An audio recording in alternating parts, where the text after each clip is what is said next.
Folks, to Crypto News Global. I'm your host, Nick Toka.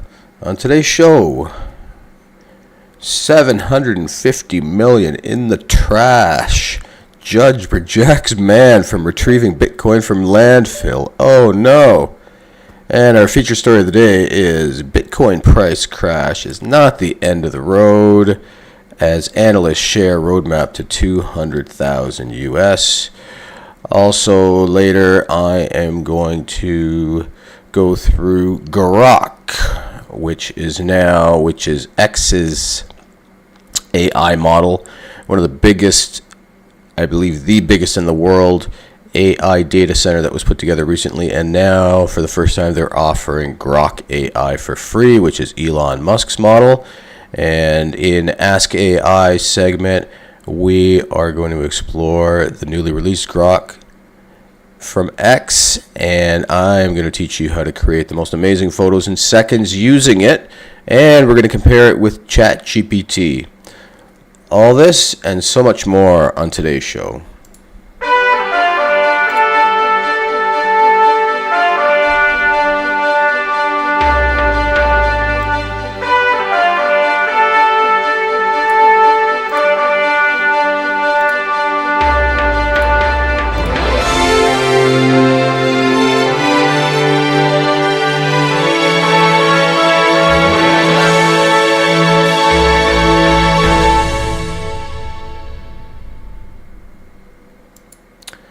Welcome, Crypto Fam. Thanks for joining Crypto News Global. Today is Thursday, January 9th, 2025, and I'm your host, Nick Toka.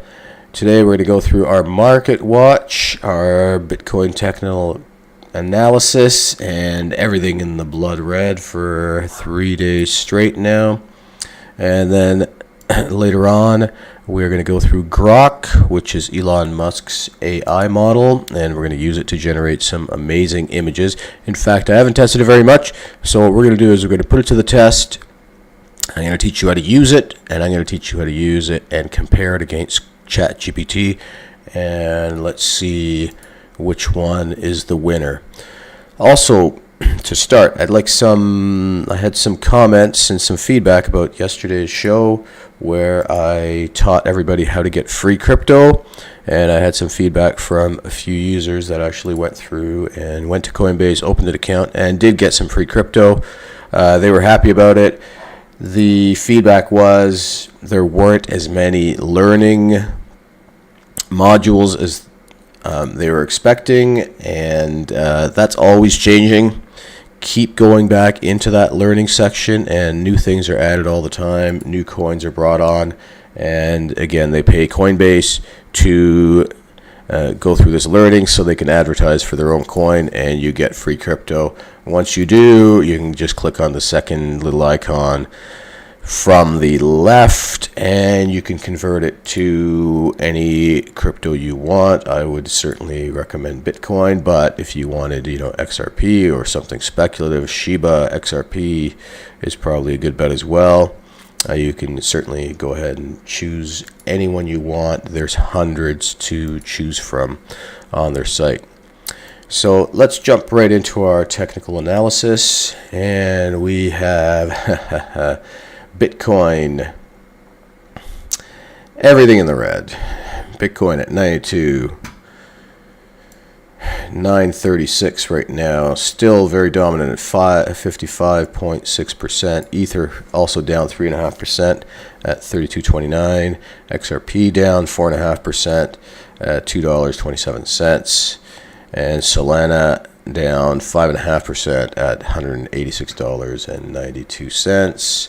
Let's go into our market cap, and today Bitcoin's market cap is at 1.84 trillion, followed by Ethereum at 388 million, Tether at 137, XRP dropping a bit to 130 billion, BNB 98, Solana 90, Doge 47, Cardano, Tron wrapping up the top 10. Let's look at our dominance. Here we've got the total market cap at 3.17 trillion for crypto on a whole. The entire industry, Bitcoin up to 58% on the dominance of all the cryptos. Ethereum down again at 12 and a quarter. XRP holding steady. BNB, etc. And let's go into crypto bubbles. Big losers today are the AI coins. AI16Z, as much as it was up a couple weeks ago, she is down 20%. Virtual down 13%. Rune down 16%. SPX 15%. Pretty much everything down that I can see. Everything is in the red. Litecoin up 1%, just a marginal amount.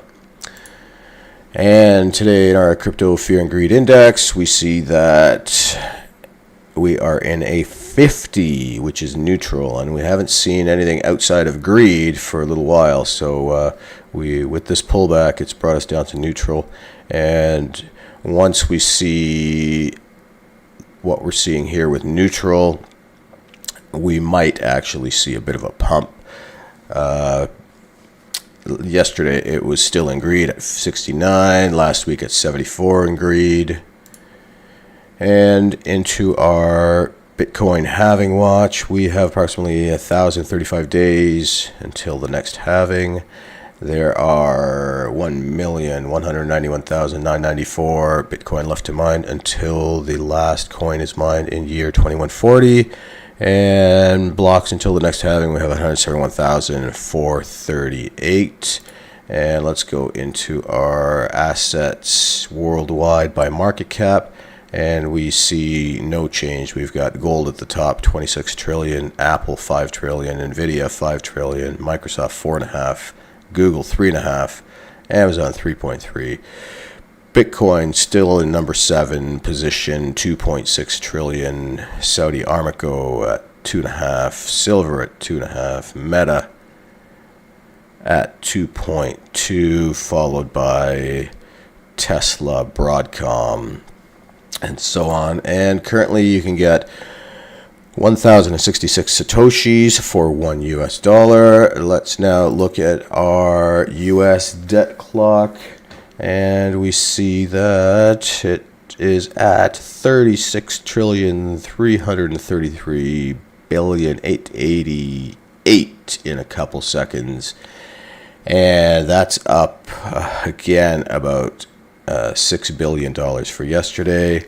The debt per citizen and the debt per taxpayer hasn't changed.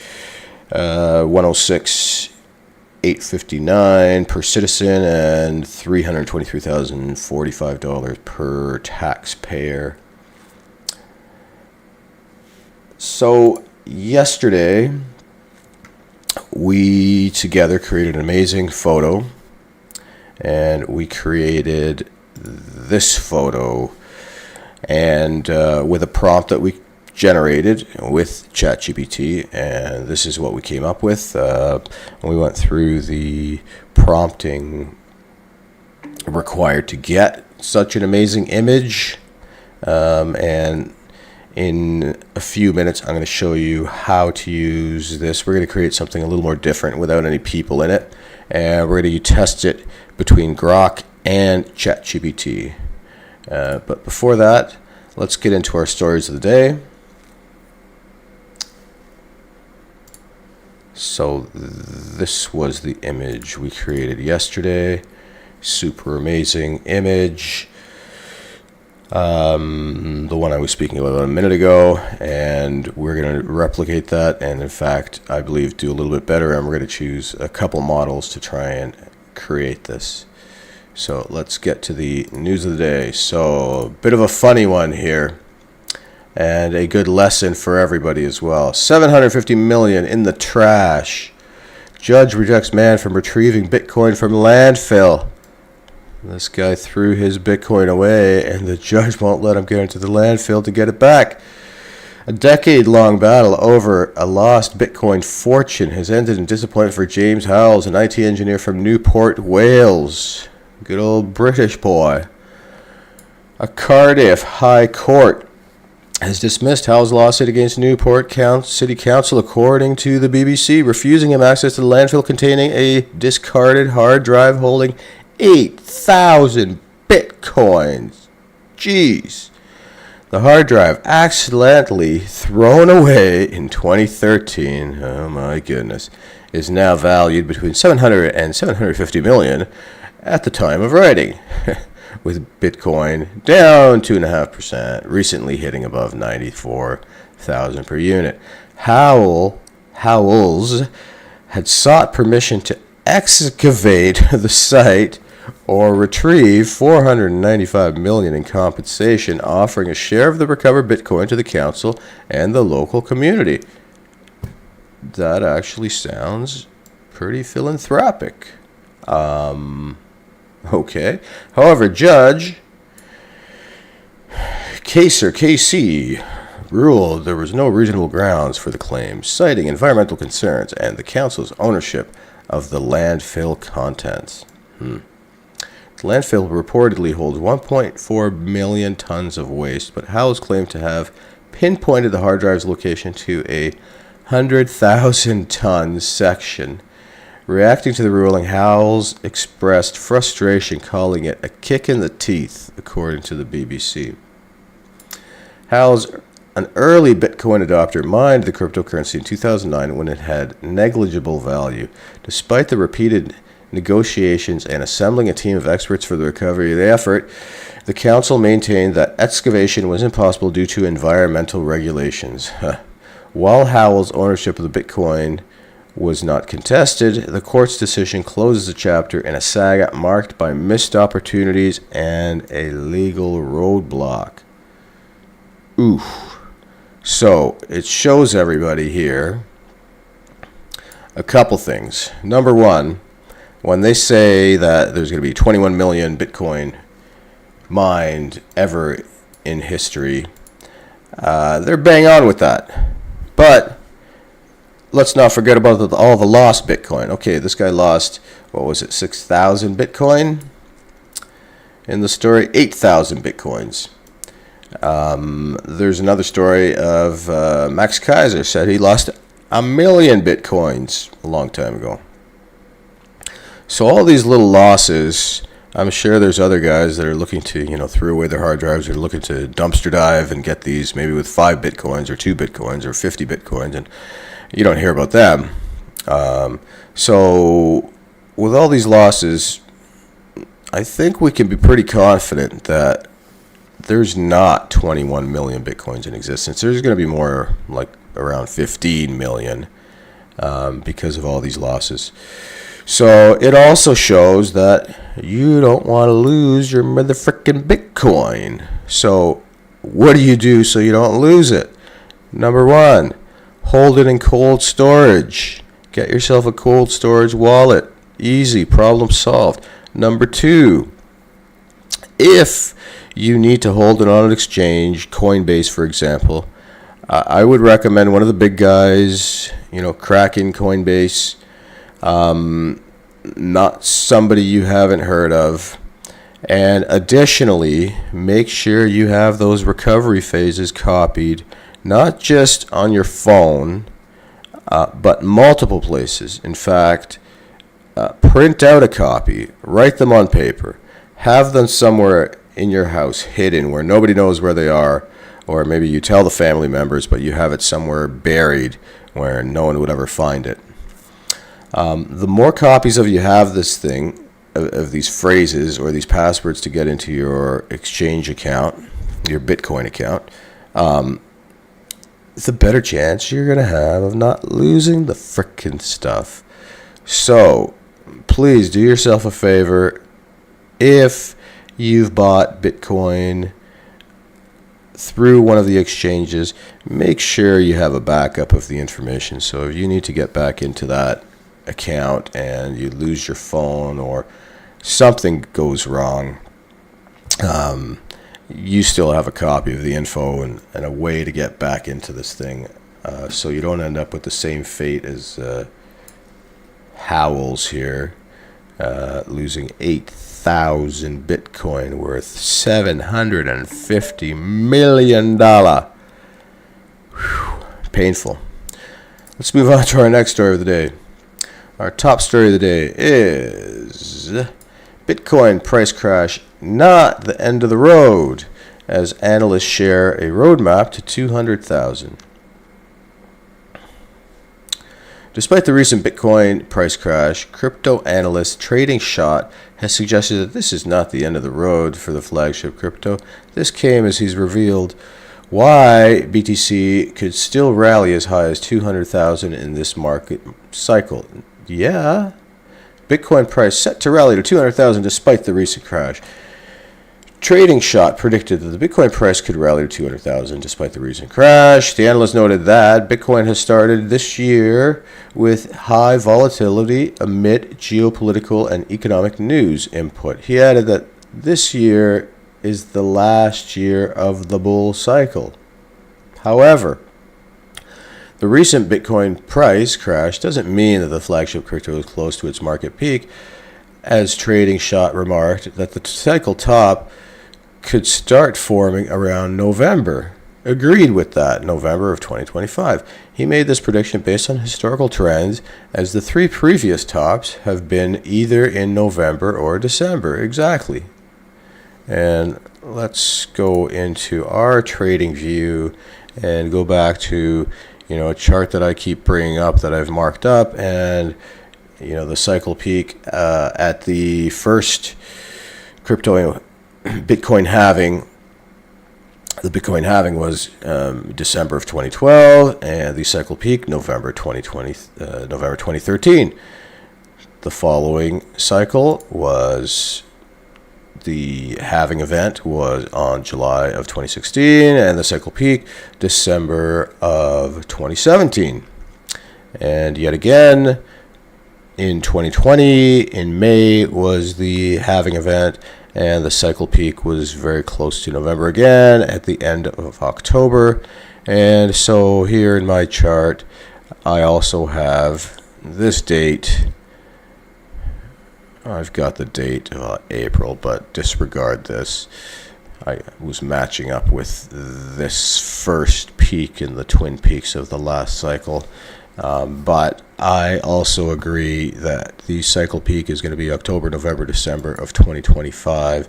And I'm still predicting that it's going to be between 3.5x and 6x of the previous cycle, and beginning at the halving price of 62,000. So I'm still confident that we've got a long way to go. And here we see on the chart what I was talking about, the November 2013, the following year, then December 2017, the following year after the halving, then October 2021, the following year after the halving. All these cycle peaks all occurring the year after the halving, October, November, and December. And here again, I'm showing my prediction. A 3.5x would make it 220,000 US, and a 6x would make it 377,000 approximately. A price rebound could be on the cards. Trading Shot added that technically the projected peak zone for the Bitcoin price should be between 180 to 200,000. He remarked that his range may still be below the cycle PI index cycle, so it looks to be a fair scenario. Standard Chartered Bank also shared a similar prediction last year, stating that a rally to 200,000 by the year end of 2025 is achievable. Meanwhile, Bernstein analysts described a $200,000 prediction by year end as a conservative estimate. The Bitcoin price has suffered a terrible start to the year, dropping as low as 93,000. However, crypto analyst Ali Martinez has shared some positives that suggest a price rebound may be imminent. In a post on X, the crypto analyst revealed that more than 22,000 Bitcoin worth $2.1 billion were withdrawn from exchanges over the past week. Exchange reserves. This presents a bullish outlook for the Bitcoin price since heavy whale accumulation typically precedes a price recovery. Meanwhile, Martinez mentioned that 64% of Binance traders are now going long since BTC dropped to a low as 93,000. These traders were previously shorting Bitcoin when the flagship crypto was trading above 100,000. With these traders now going long, a rebound may be imminent. So they're longing the price of Bitcoin, and they're betting that the price will go up. And if the price goes up, they win. Shorting is the price is high. They're predicting that the price is going to go down, and if the price does go down, they win. At the time of writing, Bitcoin's price trading around 93,000, down 2% in the last 24 hours, according to data from CoinMarketCap.com. All right, fantastic. So let's get into our newest section, which I like to dub Ask AI. So yesterday we created this pretty fantastic image here, and we did it in about 1 to 2 minutes. So today I want to go through the newest member of the AI family, and that would be Grok. So we have ChatGPT and Grok side by side on my monitor there. And let's also change up my lovely art. Let's go with that art today. Again, these are all created with AI, and I've already gone ahead to save time and created a prompt. And this prompt, all it's going to do, again, it took about 2 minutes, and what it's going to do is it's going to request another prompt. And remember, from what we learned before, a prompt is simply, this thing that's flashing here is basically your prompt. But when it comes to AI, prompting is actually the art of typing something in and asking AI to do something. It's called prompting. So your prompt effectively can be anything. I found that the greatest way to take advantage of AI is to basically ask AI how it would go through requesting your prompt. So instead of saying, please generate me an amazing image of a woman wearing red in the mountains, we say, please generate me a prompt of how you would request a beautiful woman in the mountains. So I've gone ahead to save time and created a prompt that we can use, and it took about 1 minute, but I didn't want to do it live because you're sitting there thinking, and then it would probably take 5 minutes, and having dead air is not advantageous for what we're trying to do here. So I wrote, generate a prompt which will allow me to create the most amazing image as follows. Give me a prompt to generate the most wonderful AI-generated galactic view of the world's most amazing views, all within one image. I want the background to be the most scenic possible and the view to stretch for miles with a sunset filled with so many colors it could be considered the most fantastic sunset ever viewed by a human or AI. Please suggest a prompt for me. So what I'm going to do is I'm going to use Grok, because for the first time Elon Musk is offering his model, AI model for free, Grok 2, likely because he's come out with Grok 2.5. I haven't researched to check it out. I was just happy to see that Grok 2 was available. Grok anything was available for free. I have read that Grok makes the best images of all the GPT LLM models. So I'm really excited. I tested a little yesterday, and it's a little different, and I don't know if I created a good enough prompt. It was at night, and I just said, create me a picture of, the Earth and the space, and it came back with some good ones, but it wasn't overwhelmingly cool like I thought it'd be. So what I want to do today is I'm really excited about this Grok because I haven't been able to use it before, and it's supposed to be the best for images. And I already know that ChatGPT is really damn good for images because I've been using it for a couple months. So I'm going to use the exact same prompt. And again, we're not saying make me an image. We're saying how would you go about asking AI to create this image. So I'm going to hit enter on both. And let's see what it comes back with. And both understand that we're asking for a prompt. That's a good start instead of just creating it. And so now here's the prompt. Breathtaking, ultra detailed. This is ChatGPT. Galactic view showing the most awe-inspiring scenes from across the universe, combining in a single mesmerizing image. The background stretches endlessly, revealing a landscape filled with towering alien mountains, shimmering crystalline rivers, and a lush alien forest glowing with bioluminescent plants. The sky is dominated with a spectacular sunset, blending an infinite spectrum of colors, from deep oranges and purples to radiant golds, fiery reds, and shimmering pinks,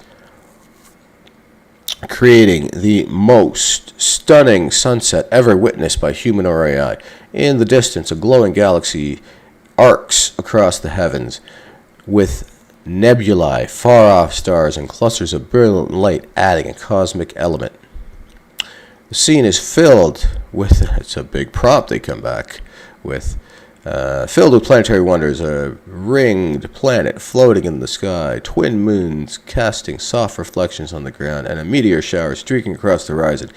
Ethereal auroras dance in the atmosphere, blending seamlessly with the sunset hues. In the foreground, intricate alien rock formations and waterfalls cascade into the glowing ponds of light, their surfaces rippling with shimmering energy. Every detail of the image is vibrant, luminous, and ethereal, creating an immersive, otherworldly masterpiece that evokes both wonder and serenity. The focus is on creating an extraordinary, detailed, and scenic visual marvel that blends natural and galactic beauty into a single harmonious composition. Let me know if you'd like to tweak this. No, I don't want you to tweak it. I'm going to actually just highlight it. And I'm going to get rid of the quotes and highlight just the text here. And then I'm going to type in, please generate this image in HD scape orientation. If you don't write landscape or portrait orientation, it basically comes out like a square, and I don't want that. All right. So that's Chat GPT, and then I'm going to copy exactly what I wrote there. Please generate this image in HD quality and landscape orientation. I'm going to prep Grok additionally, and let's see what Grok has to say. Here is a prompt designed to generate the breathtaking galactic and earthly scenery you've described. Create an awe-inspiring panoramic image where the beauty of Earth's landscape merges seamlessly with the vastness of the cosmos. The foreground should showcase an array of Earth's most magnificent views: the majestic peak of the Himalayas, the lush, verdant Amazon rainforest, the serenic beaches of Bora Bora, and the dramatic cliffs of the Grand Canyon. These elements should flow into each other and in a surreal, dreamlike manner, as if each scene is part of a continuous, harmonious tapestry. In the background, let the sky transition into an explosive galaxy where stars, nebulae, and planets are visible. The sunset should dominate this backdrop, painting the sky with an explosion of colors never seen before, from fiery reds and oranges to deep purples, vibrant pinks, and electric blues, blending into a cosmic scenery. The sun itself, setting on this horizon, should be a colossal orb, its light bending and interacting with cosmic dust to create an ethereal glow that illuminates both the earthly wonders and the celestial bodies. Each element from the terrestrial to the galactic should complement the others, creating a singular, cohesive image where the boundaries between Earth and the universe blur, offering a view of unparalleled beauty, serenity, and wonder, stretching for miles in every direction. So we see that both of them came back with quite a bit of a, short essay on how to create this thing, the prompt that they would use. So I'm going to copy it out except for the quotes, and I'm going to paste it right under, please generate this image in HD quality and landscape orientation. And I'm going to push enter on both. And we've read the prompt that it's come back with. Now I noticed that Grok always comes back with 4 images, and ChatGPT comes back with 1. I also noticed that ChatGPT just, it's got like a white, Microsoft style round percentage building, and then Grok sort of is drawing it on the screen as we speak. And there we've got side by side the 2 AI models. One, both, I would say, are a little darker than I would have liked. So I'm going to add here, try again and make the sky blue and bright, but also leave in all the elements as before, as the images generated look more hellish than heavenly. And I want a heavenly image to be generated. And I'm going to do the same with both models, and I'm going to hit enter. So we're basically saying, nice try.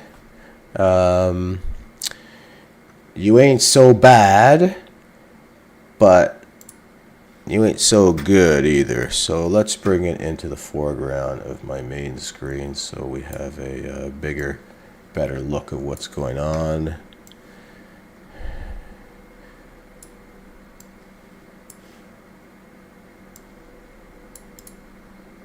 And I'm excited about the Grok. Now when we look at the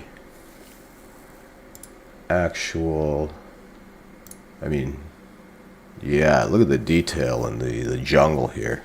That's impressive.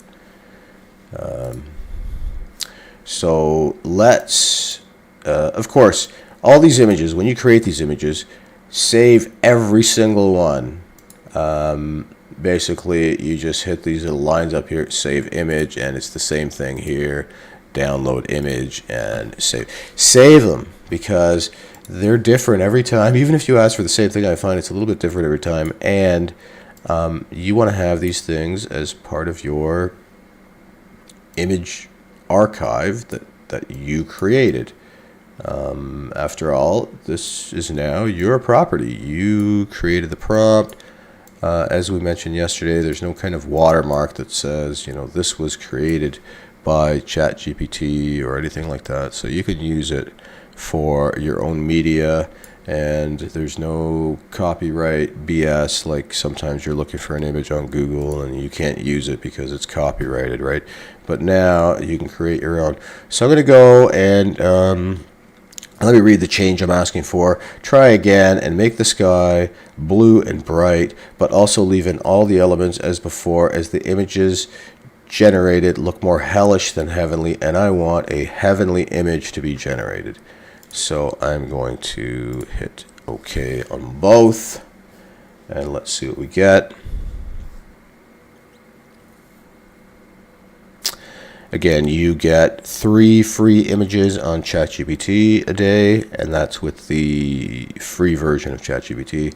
And on Grok, you get, I believe it's in the hundreds of free every day. And now we're seeing something a little nicer. I think Grok has a better handle on more of an earthly look. The ChatGPT really brings us into the universe. ChatGPT, Grok also does some of that in one of their photos. I like how it gives 4 photos at once. There is a way to ask ChatGPT to do 4 images at once. I've tried it. It's very hit and miss. Very hit and miss. I got it to work once and then used the exact same prompt and nothing the next time, and only 1 image. But what definitely does work is asking for portrait orientation, where you'd get this kind of style, or certainly landscape orientation. Orientation is that key word.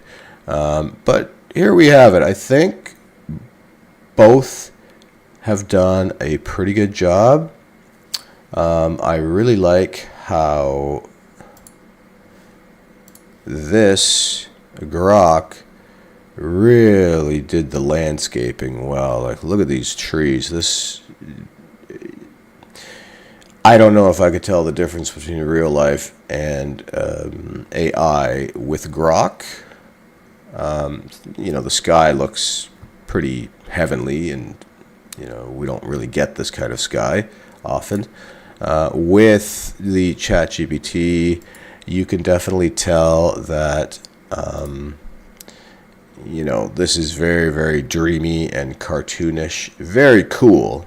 I would say between the two, maybe the ChatGPT is cooler, but between the two, the Grok is more realistic. Yeah, but I definitely like them both, and I would suggest testing both, testing prompting, learning about prompting. It's going to help you, and in this situation, we generated images, and maybe tomorrow we'll go back to creating some actual letters again, or emails, and maybe we can compare Grok and ChatGPT side by side again in that respect, because a lot of the time you're going to be using it for business. You're going to be using it to save yourself time and effort at the office or in business, and it does save quite a bit of time, quite a bit of effort. And as usual, remember everyone, money is abundant and money is everywhere. Time is what's scarce. Spend less money than you earn, and if you suddenly make more money, save more money. Don't spend more money.